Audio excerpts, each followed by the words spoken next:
Today we're talking about something many people don't realize. Several well-known public figures had black ancestry, and because of the world they lived in, they made the painful decision to pass as white. These weren't simple image choices. These were survival strategies in a society where admitting black heritage could destroy your life or career. Let's start with Merle Oberon. She was a glamorous Hollywood star in the 1930s and 40s. What the world didn't know was that she was born in India to a mother with South Asian, Māori, and even some African ancestry. The studio completely rewrote her past. New birthplace, new parents, new identity. She lived terrified that someone would expose the truth. Next is Carol Channing, the legendary Broadway comedian. Late in her life, she revealed that her father was a black man who passed as white. Her family hid this fact throughout her entire rise to fame because acknowledging it in the 1940s or 50s would have ended her career instantly. Then we have Anatole Broyard, one of the most respected literary critics of the 20th century.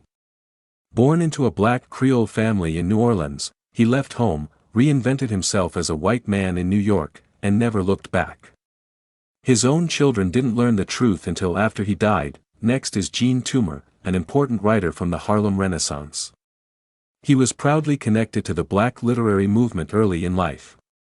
But later, he started passing as white because the constant pressure of racial identity in America wore him down.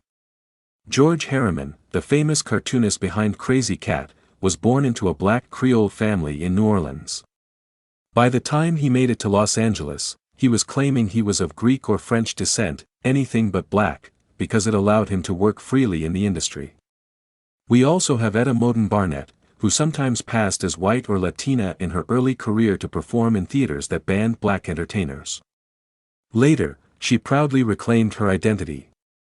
And finally, the real-life women who inspired the character Piola in Imitation of Life.